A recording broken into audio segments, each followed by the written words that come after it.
We've been warning you for months about ICE, but wait till you hear this. Back in May, the ICE attorneys started telling frontline officers that they don't need a judicial warrant to enter someone's home to arrest them, despite the fact that the Fourth Amendment clearly requires a judicial warrant, a warrant signed by a neutral judge to say, yes, you have probable cause and you can go into that person's house to grab someone. They say that their BS administrative warrants allow them to bust into people's houses and to drag them out into the cold like we just saw in Minnesota. I can't tell you how illegal this is. I can't tell you how contrary to the Constitution this is. You all need to wake up and pay attention to what they're doing, because if they can do this to immigrants, they can do it to any of us. ICE agents are being instructed by a new policy to force their way into American homes even without a judicial warrant. The next stage may have begun. This is going to be a slightly longer video, but I need you to listen to me. This is the document I'm talking about. It says that an internal memo from May 2025 from DHS and ICE authorizes ICE agents to enter American homes without consent, exigent circumstances, or a judicial warrant, which is the basic standard for the Fourth Amendment.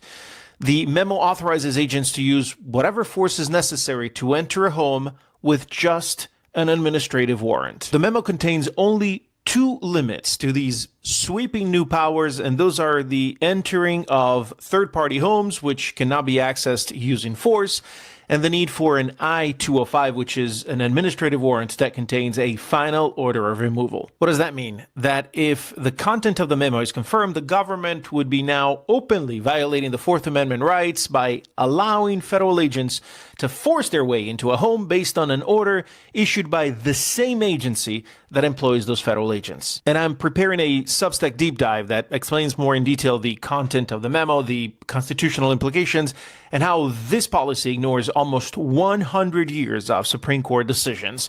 But I want to point out two things that I think are very important in this video. Number one, this memo was addressed to all ICE personnel, but for some reason was not distributed and was only briefly shown to individuals who then trained their agency on this policy. Why is that? Well, in my opinion, because no documentation means plausible deniability and avoids something that can become a discoverable record in any future litigation. The federal government knew that this memo was a constitutional liability, in my opinion, but wanted to apply it first and minimize the fallout later. Number two, this policy is being deployed in the Fifth Circuit only, and this to me is very, very important because this is the court system that includes Texas, Louisiana, and Mississippi, and it's a federal court system that is notoriously tolerant of heavy-handed law enforcement tactics. I suspect the plan here is for the government to try to get a couple of favorable decisions as people take the federal government to court after their front door gets broken down.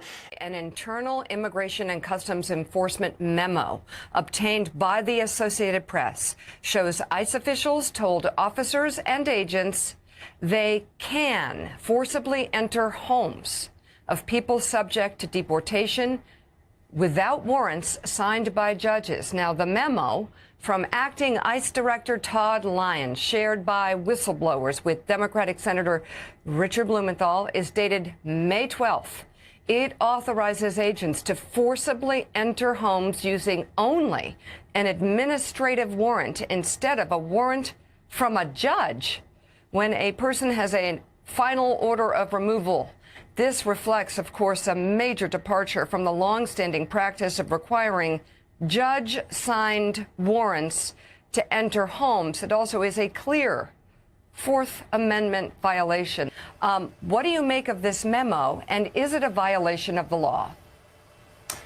Yeah, Mika, good morning. This is incredible and important reporting by the AP's Rebecca Santana. And she says in the story that the AP doesn't really know, no one knows to what extent they've actually used this memo and acted on this memo, but they documented at least one case where they said they saw ICE officers break into the home of a Liberian immigrant and drag him out, and then they later learned that that was based only on an administrative warrant. Look, let's be real here. MAGA Republicans and many Donald Trump supporters are angry and annoyed that there are so many people running around the United States who have final orders of removal. Illegal immigrants in the country illegally who should be deported, and ICE is trying to find them, and they can't find them, and it's a really difficult administrative problem, and it's existed for years. But that doesn't trump the Fourth Amendment of the Constitution. No matter whether they have an order of removal, an administrative warrant, the Fourth Amendment applies to all persons in the United States, not just American citizens. And there's a long litany of Supreme Court decisions and other case law that suggests that the Fourth Amendment applies in all of these contexts. There's no such thing as an administrative warrant that allows law enforcement officers to break into a home without approval of a judge, because people are supposed to be secure in their persons and papers. That's a fundamental precept of the Constitution. And the other really telling thing about the story, you alluded to this, is that she reports that the memo is not in wide circulation. In fact, the security around it is really telling. They're not letting people keep copies of it. They're letting people read it, and then they're taking it back. And somehow these whistleblowers managed to obtain a copy and slip it to a senator.